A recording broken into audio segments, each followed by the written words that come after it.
Good morning. Woo! Woo!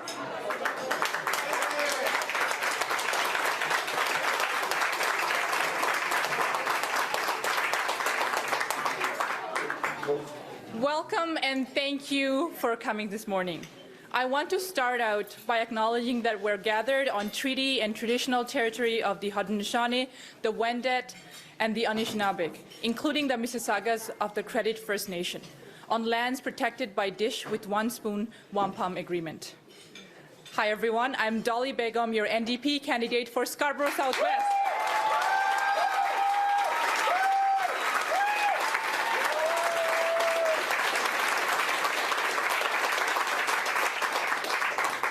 And I know Violetta really appreciates you all being here because this is the Rouge Park restaurant, and Violetta has worked really hard to build this beautiful place, and we're just so excited to be here. So thank you so much, Violetta. So excited.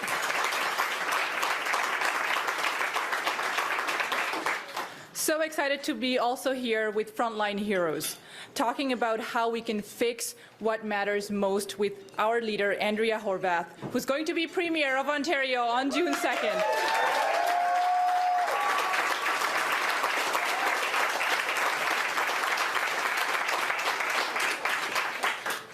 I also want to welcome some of the most incredible labor leaders we have with us this morning.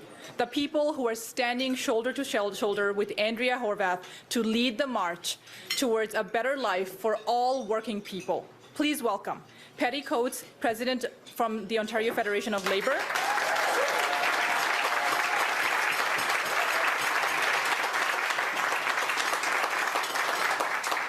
Fred Hahn, President of QP Ontario.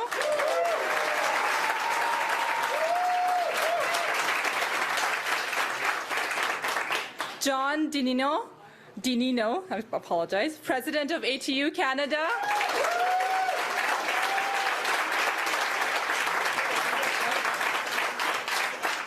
Barb Dabrowski, President of OECTA.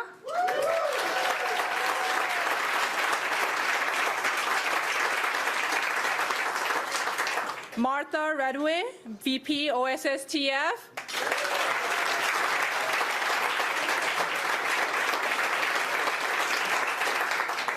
Jeff Dennis, Treasurer OSSTF.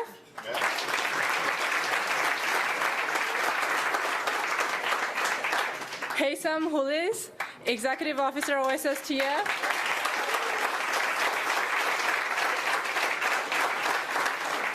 Michelle Teixeira, President OSSTF District 12.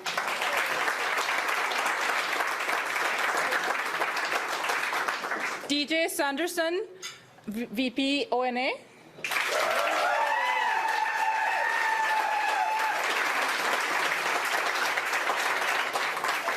Laura Walton, QP, OSBCU.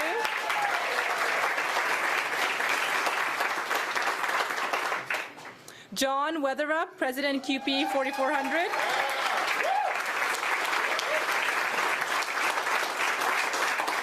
Marvin Alfred, President ATU Local 113.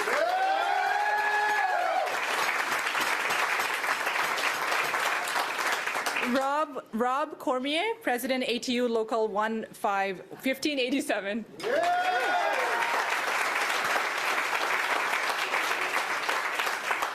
And I apologize if I missed anyone. I know there are many other leaders here, many other activists, and I'm just so excited to be here with all of you. Thank you so much.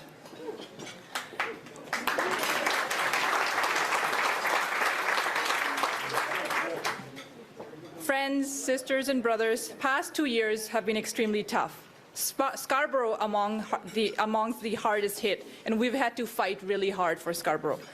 The pandemic revealed cracks in our healthcare system. The nurses, PSWs, essential workers worked hard to stay at home through the stay-at-home orders to keep us safe when we're isolated. Nurses were burnt out, run off their feet. Women-dominated workforce, we know it, which has been underpaid, underappreciated, undervalued for their work, and yet they risk their life to do the work to save us and save this problem.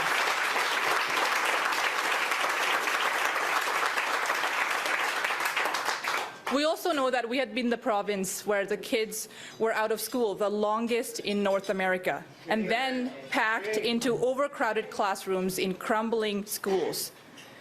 And we're going to fight hard to make sure that we fight for education, fight for a healthcare system. Which brings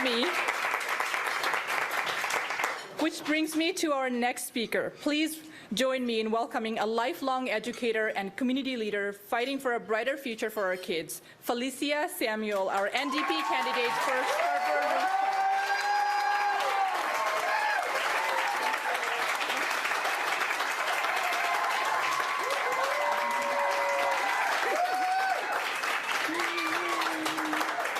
Good morning, everyone. Thank you so much to Doly for that amazing welcome, and thank you all of you for your warmth and kindness. I appreciate you and so glad to see you all today. So as a teacher, I've seen firsthand what happens when governments don't invest in our communities. For decades, starting with the Mike Harris Conservatives, going up to Ford's, PC governments have cut education. They've left kids and education workers and our families to pick up the pieces. And the Liberals, they refuse to step up and fix what's broken. They had 15 years. How many years? 15 years to make things better for us, and they chose not to. And they left behind a $15.8 billion school repair backlog. So shameful. Big classes, less education workers, and less support for our kids. But the good news is we can fix what's broken. Yeah. There's a leader right now who's ready to work for you. It's Andrea Horwath.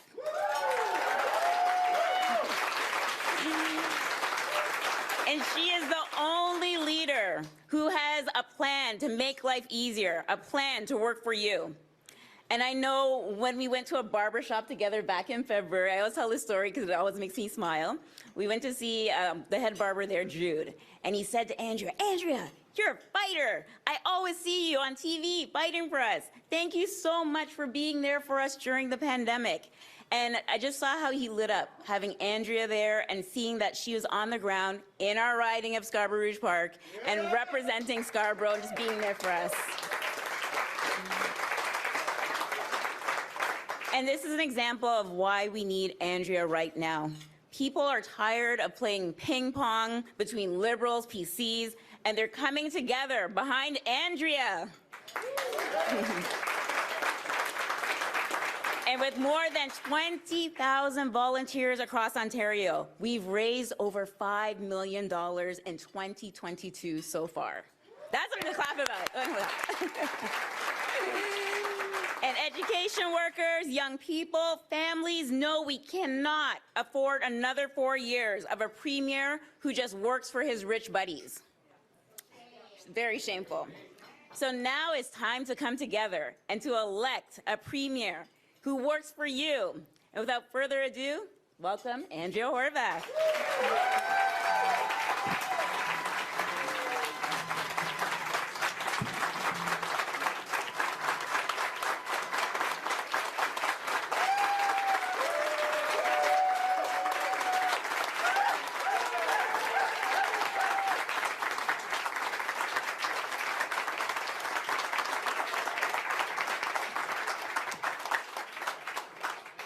Well, thank you, friends. Thank you, sisters and brothers. Thank you, Felicia. Thank you, Doly. Thank all of you. That's what this is all about, thanking you this morning. I want to start by saying they gave me a 16-page speech. So strap in. No, I'm only kidding. I decided to cut it down and speak from my heart. Absolutely, absolutely. And my heart is saying thank you to all of you. Thank you to all of you. This breakfast this morning is really to say we have seen the work that you have done for many, many years before the pandemic hit. You've been there for our communities, for our kids, for our families, for all of us in the work that you do. Whether you work in the transit system and got people back and forth to work during the pandemic, whether you work in a hospital, whether you work in a lab, whether you work in the schools that Felicia was just talking about, whether you were making sure that our supply chain was continuing, whether you were making sure that people could still go to the grocery store and buy food to put on their tables during the COVID-19 pandemic, in all of the jobs that all of you have been doing before COVID-19, but also during COVID-19, you have never let Ontarians down, and I want to say thank you.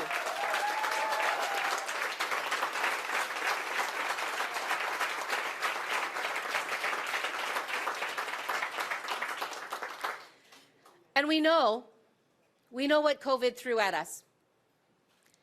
And we know how Doug Ford's cuts and chaos made things worse for all of us. Made things worse for you, for your colleagues, for your co-workers. I know there are a lot of labor leaders in this room at various levels of your organizations. And I was saying to the ONA table as I was coming in, it's about thanking you not only for the work that you do on the front lines yourselves, but for the support that you give to your members. Sticking up for them, standing up for them, fighting for them each and every day, for the dignity, the quality of life, the wages, the benefits that you deserve as working people in this province.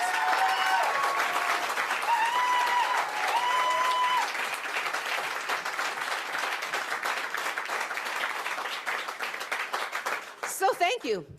Thank you for your values, your grit, your determination, your passion, your solidarity. Thank you for all of those things. You always deliver. You always deliver. And you delivered. You delivered through years of the Harris government, as Felicia was saying. You've delivered through 15 years of disappointment, as the Liberals didn't undo the disaster that Mike Harris left us. They didn't undo it. They had a choice. They had a chance. And I know all of us were very disappointed as we waited and waited for their talk to turn into action. And it just never did. And then, of course, we got hit with a double whammy. We went into a pandemic with a hospital system that was on its knees, with a seniors care system that was horrendous. And of course, we all saw what the Canadian Armed Forces showed us, but many of us knew those things were happening in long-term care already. How many times nurses, PSWs, other staff in long-term care and in home care and community care went to work knowing that no matter how hard they tried, they weren't going to be able to provide the level of service, of caring, of compassion, of humanity that our seniors deserved. And I've talked to so many workers over these years, many years, not just since COVID, prior to COVID, workers who would talk to me and be in tears, talking about the stress that they had to go through, the worry that they had about, particularly with nurses, the impact of the things they were being told to do that might not be quite the way it's supposed to be when it comes to the requirements of your licenses. Putting frontline healthcare workers, frontline workers, period, in that kind of situation is unforgivable. And it doesn't have to be that way. It doesn't have to be that way.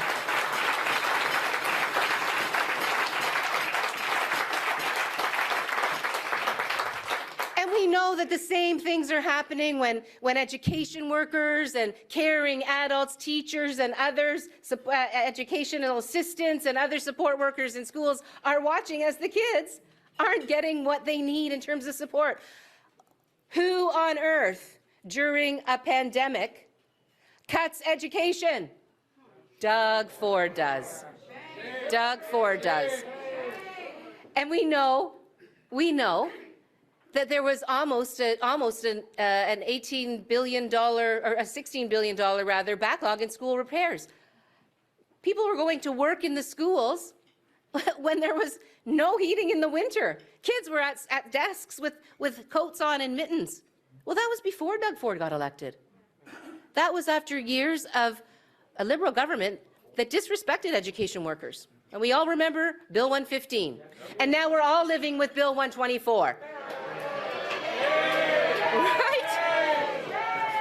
You need and deserve all of you and all of the members that you represent and all of the other working people in this province, unionized and not unionized, a government that respects you, that listens to you, that knows the important and great work that you do and makes sure that you have the resources and the tools to do that work, because it's important to everyday people in this province.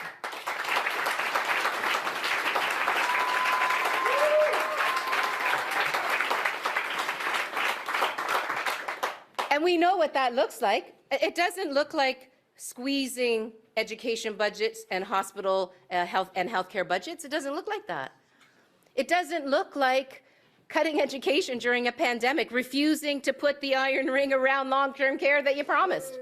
That's not what respect looks like. That's not what taking care of the people of this province, providing them with the basic needs that they have to have addressed. That's not what that looks like. What we know it looks like is scrapping Bill 124. It looks like scrapping Bill 124.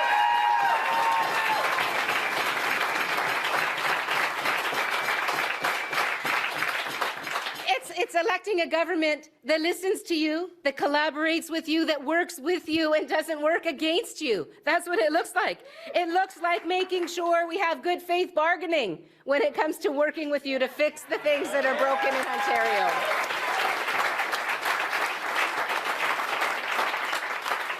It means a $20 minimum wage and paid sick days for every single worker in this province.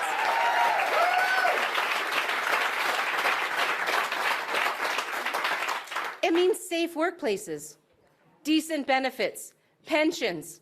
It means making it easy for working people to get that ticket into the middle class with a union card.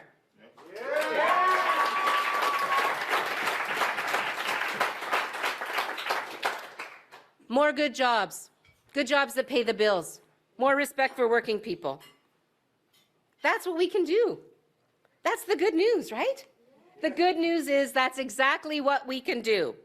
But we can also make sure that as we take care of working people in our province, we recognize as well that there are people who have lost a lot during the pandemic.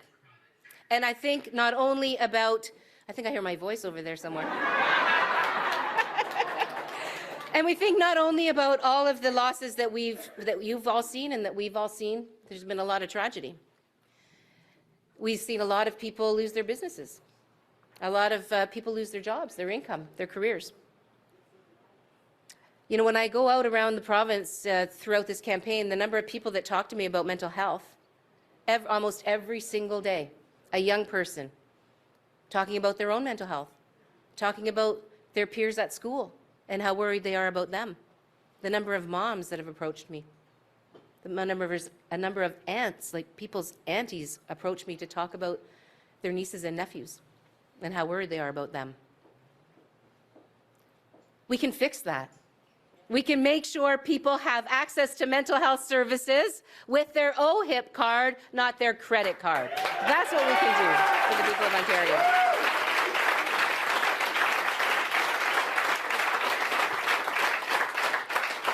We can make sure we actually get the $10 a day childcare and pay childcare and early education workers what they need and deserve to take care of their own families.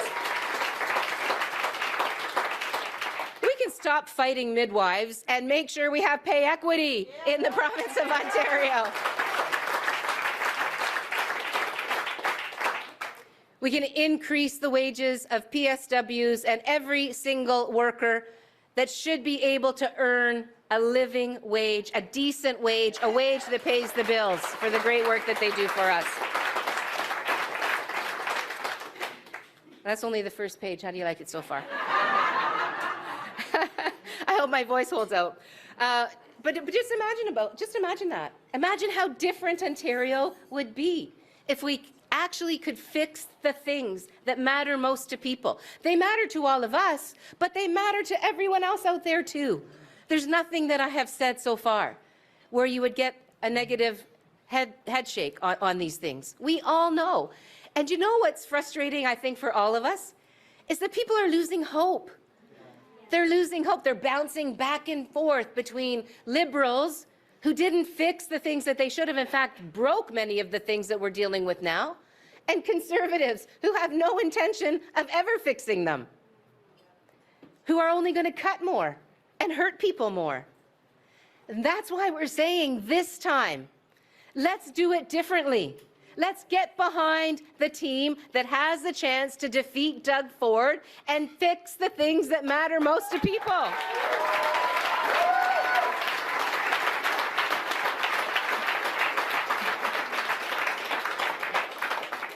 Everyday people in our province shouldn't be worried about being able to afford everyday life.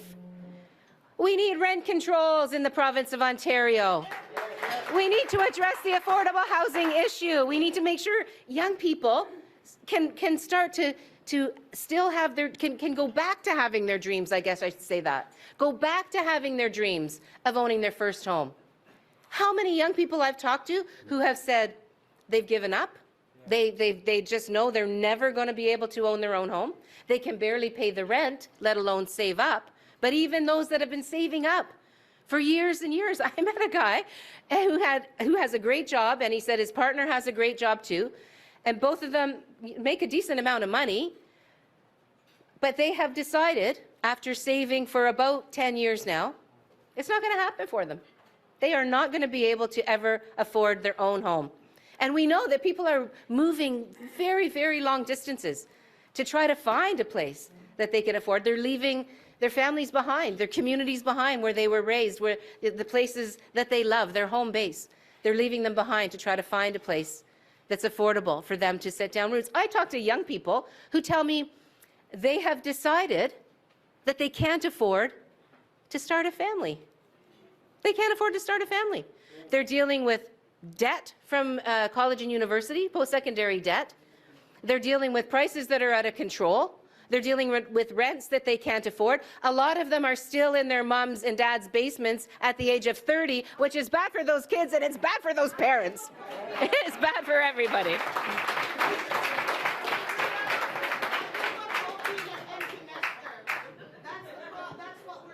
I'm sorry? Oh, so the sister over here says she gave up hope being an empty nester. She's given up hope. She's never going to be an empty nester. Okay. So I'm with you, sister. I'm with you. Exactly. But we can. The thing is, and it is absolutely the case. We don't have to be going back and forth, between parties and premiers and governments that simply refuse to fix the things that matter for everyday people. And this campaign is about giving people the hope that they can finally have a premier that works for you each and every day.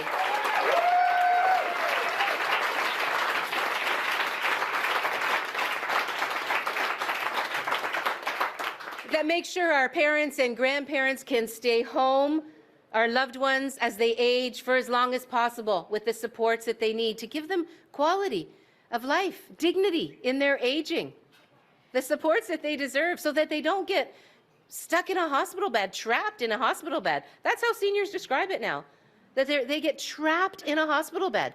They get prematurely sent to long-term care because there's not enough community care resources. There's not enough home care resources.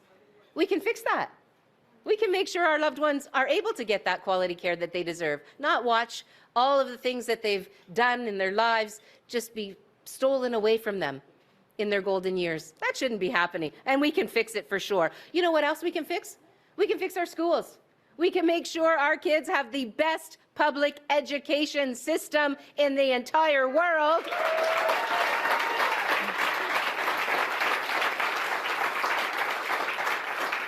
And make sure that they have the supports that they need to thrive, and that anything that they've gone through over the last couple of years is identified, is addressed, is dealt with caring professionals to help them through those troubles, help them through those difficulties, whether it's learning loss, whether it's mental health, whether it's assistance in terms of EAs, whether it's making sure that they can find their gifts and thrive in life. We can have a public education system that does all of that by respecting our workers and by making sure we're resourcing our schools the way that we're supposed to.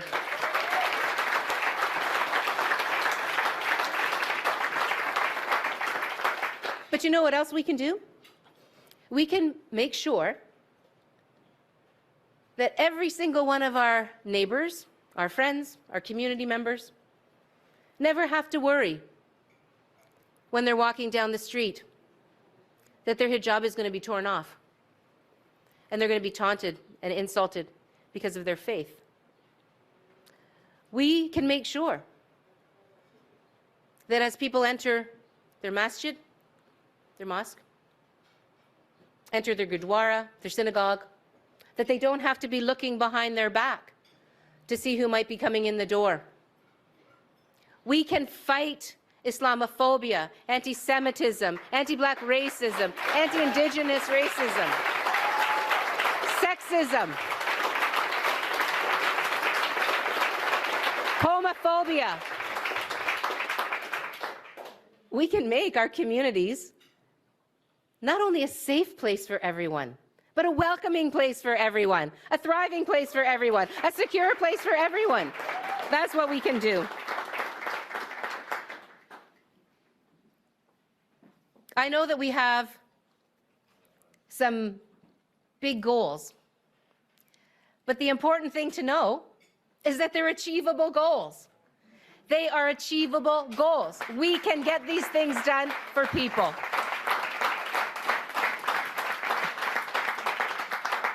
We absolutely can fix the things that are broken. And what we can't do is ignore what COVID-19 has laid bare for everyone. Now, all of us in this room know, we know what's not been properly addressed, what's falling short when it comes to our healthcare system, what nurses and other healthcare workers are going through each and every day, trying to cover shifts with fewer staff, with fewer colleagues on the floors, with the resources that just aren't there, the stress that causes, the worry, but also the backlogs, the surgical backlogs, the procedural backlogs that we have. They're not going to disappear. They're not going to disappear. And how they get addressed is with our healthcare workers. That's how they get addressed.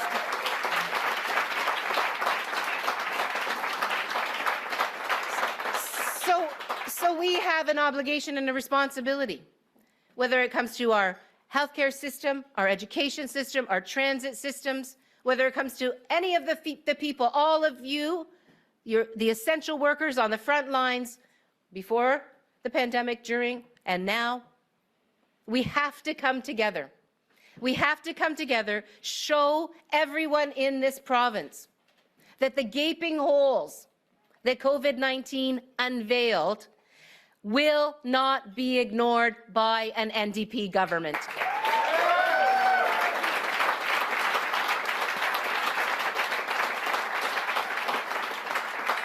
And not only will we fix those things, we will make sure life is much more affordable for people. We will make sure that the big oil and gas companies stop gouging us at the pumps. We'll make sure we're building more transit systems, getting people out of their cars, giving young people hope that the climate emergency is going to be taken seriously by an NDP government, engaging young people in our climate program. We have a lot of work to do, but the thing is, we're prepared to do it, and we're ready to do it. And we just need people to know that they can have hope again, that somebody is actually going to start fixing the things that matter most. Housing, rent, the price of everything, the cost of everyday life, the services that people rely on. This is Ontario. Don't you think we can do so much better than what's been happening so far?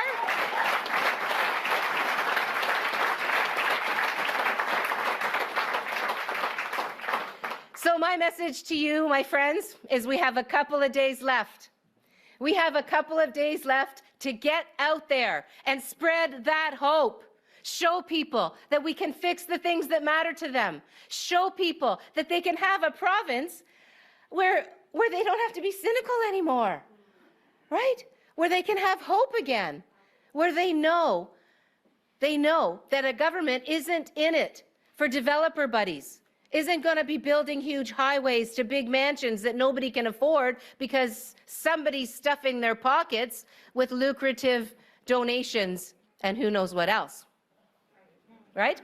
We don't have to have that. We don't have to have a government that thinks squeezing, cutting, ignoring what's happening in our public services is good enough. That's what we had last time. We had a government that sold off a revenue generating asset, Hydro One. A government that cut our hospitals and squeezed until we had hallway medicine. We can't have them back. They've shown us that they're not up to the job. Of course, conservative cuts are going to make it worse.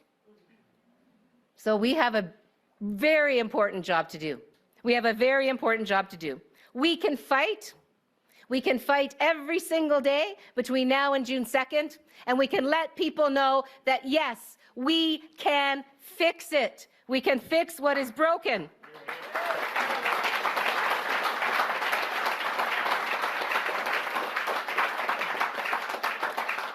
We can bring people hope back again. We can send Doug Ford packing.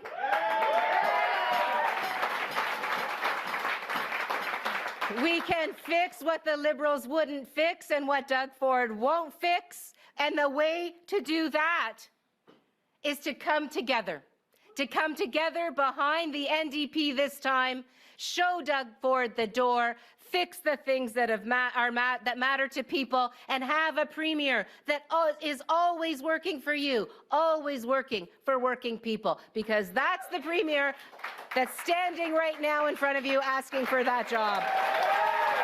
So together, let's do this. Let's do this together. Let's do this together.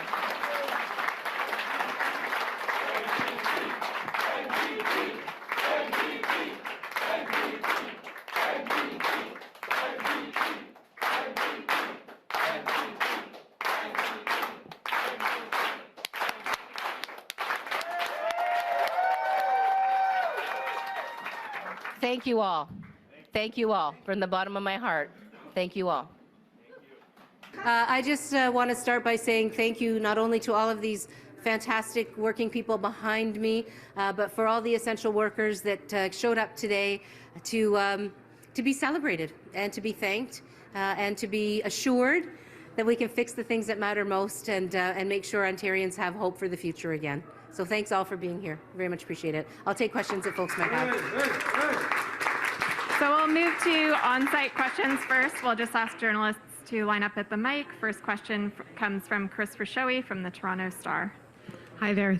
Thanks for taking my questions. I'm just wondering if you're worried that with you and Stephen Del Duca sparring over non-policy or less important issues, if that takes away from your platforms and what voters want to know. I think that the most important thing in this election is that voters know that they don't have to go back to a government that gave us the cuts that we've seen thus far. I mean, we saw a Liberal government that didn't fix the things that were broken when they had a chance. And so who can trust them to actually fix what they broke? And of course, we all know that Conservative cuts are going to make things worse for people.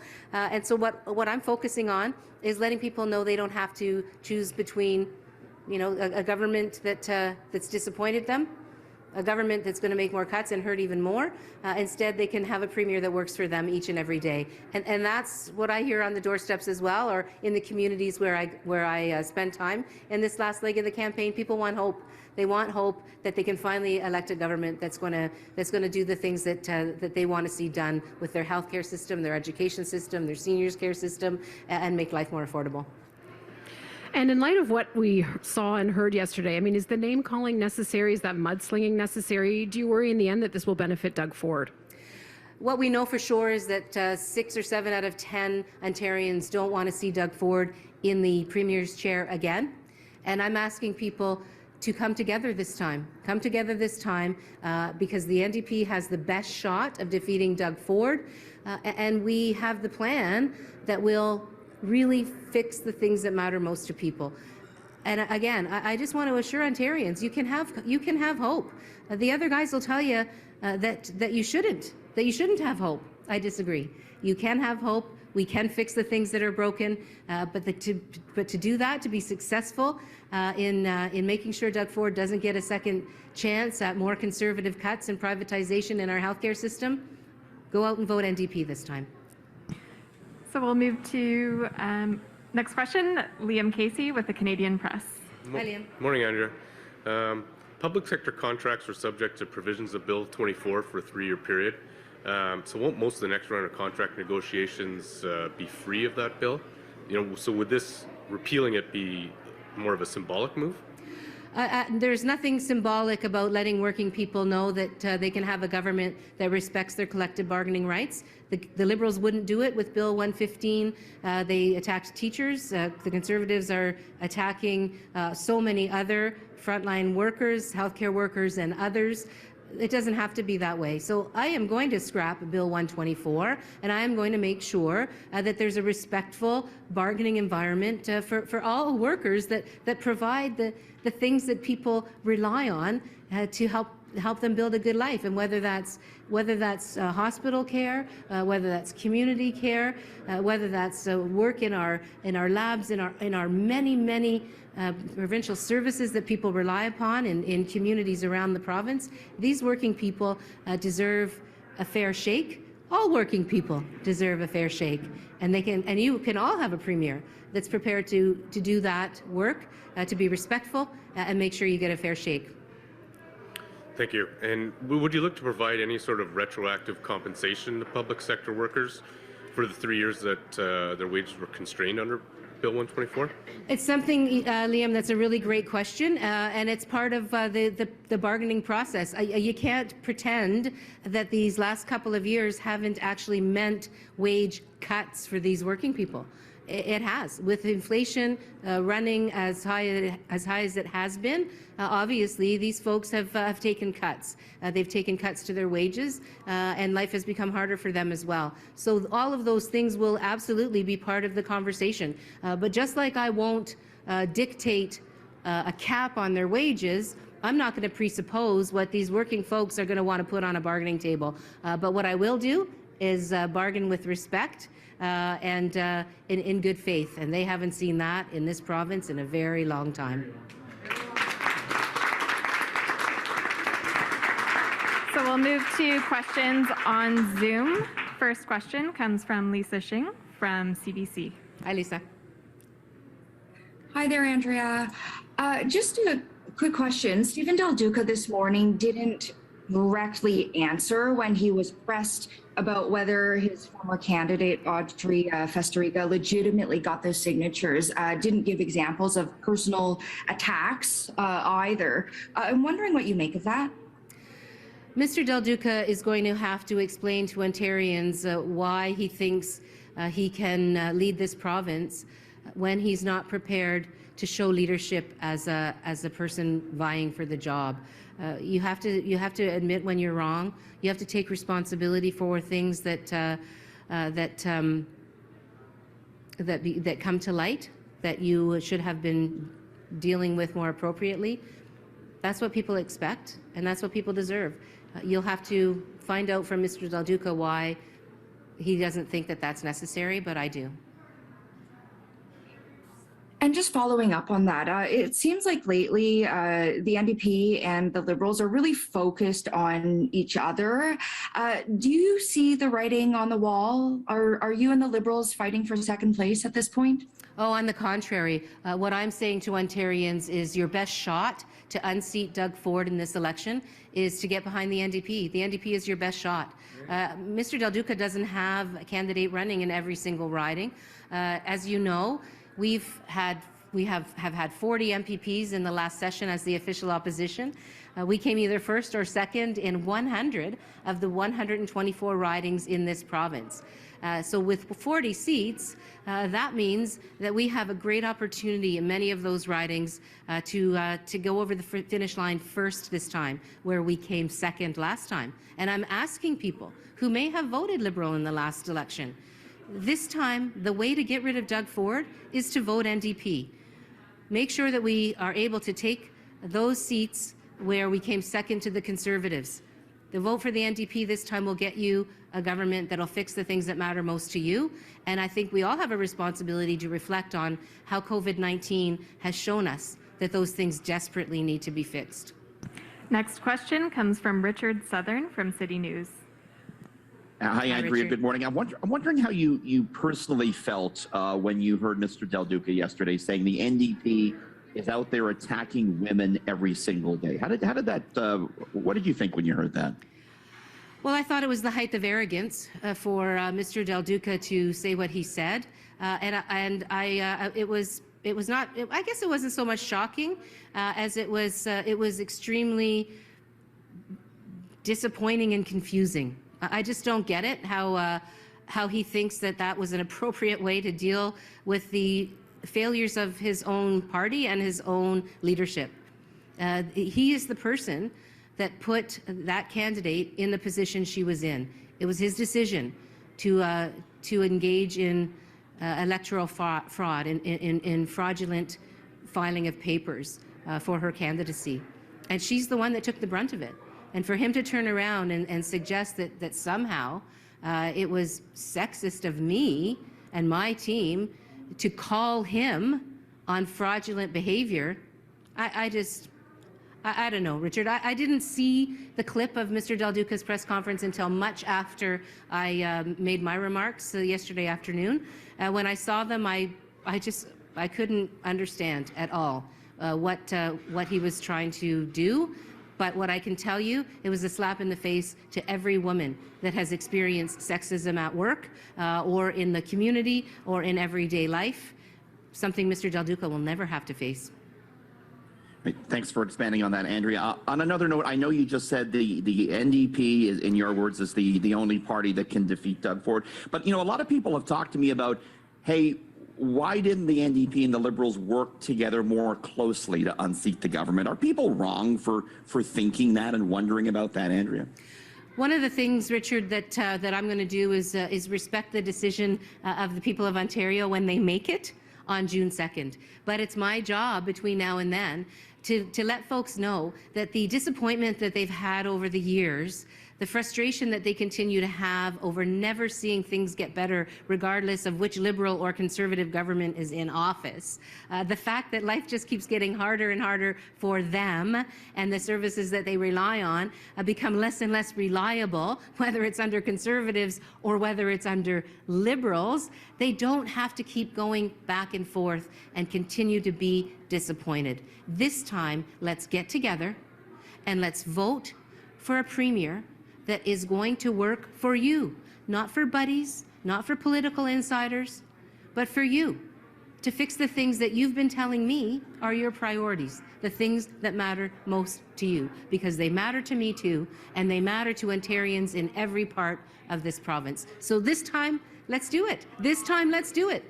Let's change it up, and let's elect a premier that works for you each and every day. Next question comes from Cynthia Mulligan from City News. Hey, Cynthia.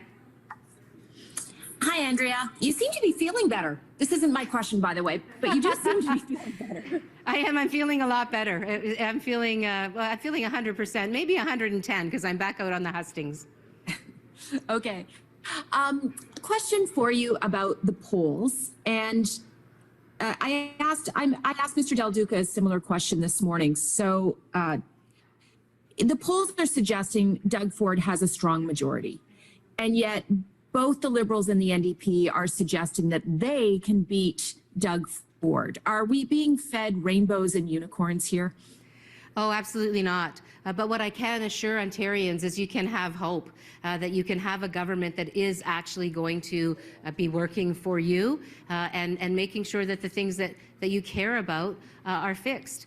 Look, there's no doubt that no matter what poll you look at, there are 6 or 7 out of 10 Ontarians that don't want Mr. Ford in the Premier's chair, that don't want Mr. Ford with another majority government. And so folks, I think, realize that. And so then the next question is, who has the capacity? Who has the best shot at unseating Doug Ford? And the answer is clear. It is the NDP. And that's why I'm saying to folks, let's not let what we don't want to have happen, happen. Let's come together. Let's come together behind the NDP and make sure that Doug Ford is not the Premier of Ontario again.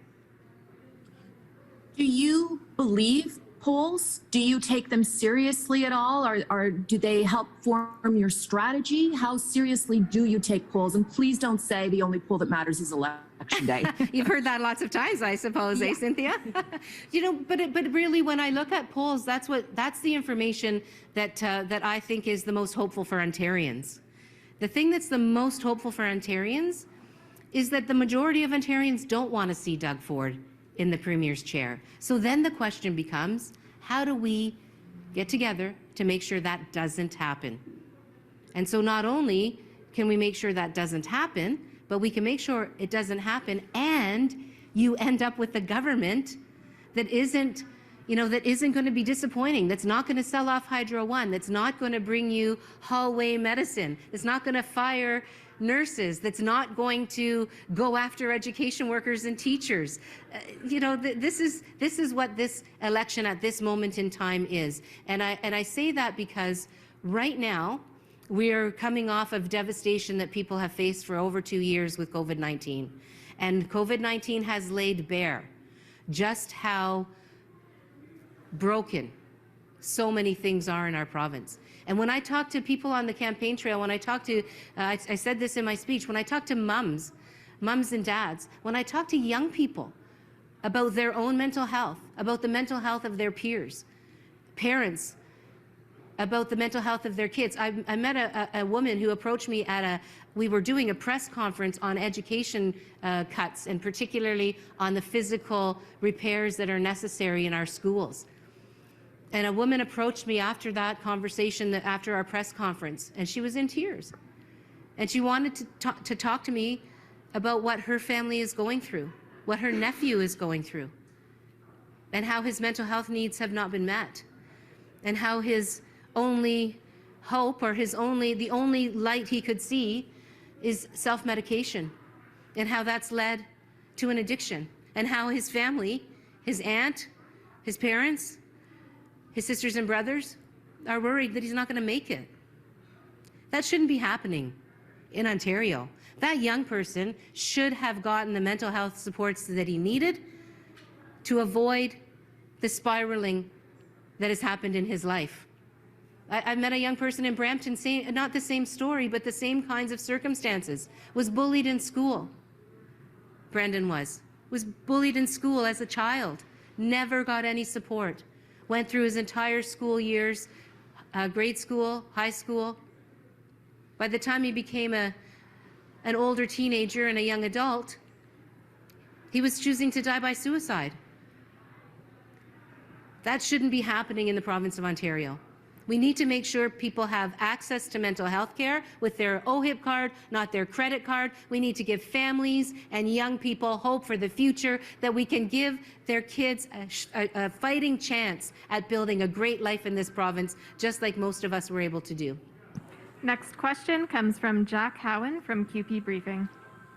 Hey, Jack. Hi, Andrew. I have the results of the survey that you did on ODSP. Jack, you're kind of in and out with your audio.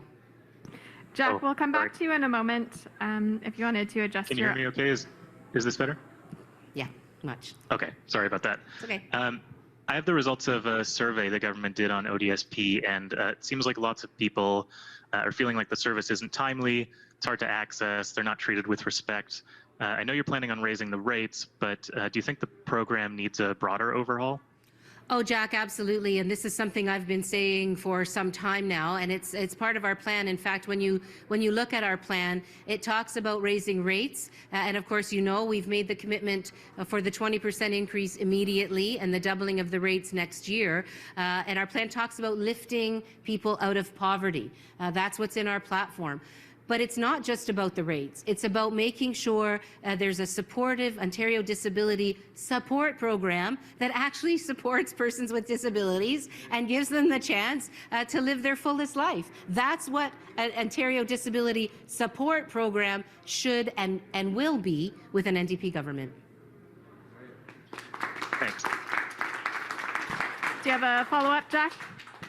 Yeah, sorry, just waiting for the applause to die down.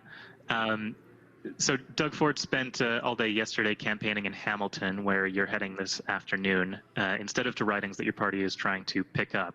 Are you playing defense in Hamilton? Oh, not at all. Welcome to Hamilton, Mr. Ford. It's a pretty cool place. We call it the Hammer. I hope you had fun while you were there. This is a campaign. We're all going to all kinds of places in Ontario. I've spent most of my time on the campaign trail in Conservative ridings because people are disappointed with Doug Ford as well. And people need to know the folks that voted other than NDP in the last election in some of those ridings, if they vote NDP this time, they'll defeat the Conservative in that riding. And those are the conversations that I'm having with voters in every part of Ontario and every kind of riding. And that's what leaders do, and that's what campaigns look like. I understand he was there supporting his particular candidate, though, that is an incumbent or that has already been in office under the Conservative banner on the Flamborough-Glanbrook riding, I think is where he was. That's okay. I'm going to go visit Alison Sillis, our Flamborough-Glanbrook candidate, this afternoon, and looking forward to making a change for the good people of Flamborough-Glanbrook.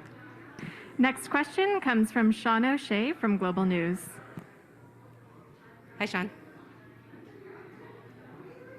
You may need to unmute yourself, Sean. My apologies. Can you hear me now? Yes, absolutely. My apologies. I was just saying that I'm glad that you're feeling better.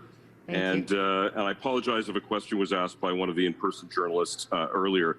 Speaking of the Hammer and Mr. Ford, he was in Hamilton yesterday at the airport. My question is around what your view of political dissent is. A number of people who showed up, some with invitations, received trespass notices there. One Toronto lawyer was arrested and given a trespass notice. What's the NDP's view? What's your view on whether people who don't agree with your position should be able to show up at your public rallies to be able to express themselves or at least to attend? Well, I think it's absolutely appropriate for a vigorous political debate and discussion to happen. People deserve to have an opportunity to voice their opinions, but where I draw the line is on violence and hateful behavior. And we've seen too much of that already as well, both in this campaign and others. We are a civilized society. We have a vibrant democracy. The only way we can protect that democracy is by protecting each other's freedom of speech. And the only way that can be protected is that we all behave in respectful ways and not violent or hateful ways. Follow-up question to that. Do you think that the political party should be directing its security or its police to bar certain people from attending when they come out, as they did some in Hamilton yesterday at the airport, to voice their concerns? Well, I have a lot of confidence in the OPP detail that is with me day in and day out, and my campaign team, and they keep an eye on what's happening in communities, and if they feel that they need to step in, they will do so. It's their job. It's why they sign up to spend time with us on the campaigns, and I have complete faith in them. Next question comes from Jeff Gray from the Globe and Mail. Hey, Jeff. Can you hear me okay? Yes, I can. Good. Glad to see you looking better. That's Thank great. you. I wanted to ask you, did your campaign underestimate the resilience of the Liberal vote and maybe not see the 2018 results as an anomaly? The Liberals are in second place in most polls. You're talking about how the NDP is the best option to defeat Doug Ford, but there's a lot of people who look at that and say, well, the Liberals are actually ahead of you. And maybe your campaign didn't take that into account, that when it looks at these 100 ridings where you're second, maybe with the Liberals bouncing back, you're not. Well, there's still a number of days to go on the campaign trail, and I'm going to continue to have that conversation with voters about the fact that they can have hope for the future, that they don't have to keep bouncing back and forth between disappointing Liberals, cutting Conservatives, but they can actually have a premier that works for them each and every day, and that's what they deserve. They've been shortchanged for over 25 years now in this province, and we can do so much better for them, and that's our message. That's my message, because it's possible. It can be done. And I hear too many times in those ridings that I've been going to, people who say that they don't have any hope left, that they're tired of the same kind of thing happening. Lots of promises, nothing gets done, life gets harder, the things that matter most get ignored. This time it's an opportunity to really have the things that are important to you prioritized, because people's priorities in this province are my priorities, and I'm not in it for my buddies, and I'm not in it in one way before an election and in a different way after an election. I'm always there for you, and I always will be. And a follow-up, you know, looking at the platforms, I despair that I think a lot of voters probably don't read the platforms all the way through the way we're supposed to. There are people out there who are trying to decide. They want to get rid of Doug Ford. They're looking at your party. They're looking at the Liberals. I have the Liberal platform here in my hand, going through it. There are a lot of common themes. You know, long-term care, you have very common themes on, through both parties. What's the one differentiator you would put to a voter who's on the bubble? The Liberals already broke all these things. How can you trust them to fix them when they broke them? They broke our hospitals with hallway medicine. They broke long-term care. In fact, we begged them for years to fix long-term care. We begged them for a full public inquiry into long-term care with the Wettlaufer horrors that happened in southwestern Ontario. But they refused. When they're in office, they refuse to do the right thing. They privatize. They cut. They sell off public assets. They take away people's charter-protected rights. This is the kind of thing that disappoints people. They leave schools to crumble, where kids end up wearing mittens and coats at their desks every winter. These things are all brought to you by the Liberal Party of Ontario, the Liberal government for 15 years. Now is the time. Now is the time to fix those things, and trusting the Liberals who broke them. I think people really understand that they can't trust the Liberals, and they certainly know that more cuts from Conservatives are going to make all these things worse, and they're going to hurt people. This is our chance. This is our chance to fix the things that matter most, and really start to give people hope for the future again. Seeing no further questions, I'll turn it back to you, Andrea. Thanks very much, everybody. Have a good weekend. I hope everybody enjoys the weekend. Hopefully the weather will pick up. But you can always come on the sunny campaign trail of the NDP over the next couple of days and make sure that you're with us bringing hope back to Ontario. And thank you to all you wonderful working people behind me. I really am happy to honor you.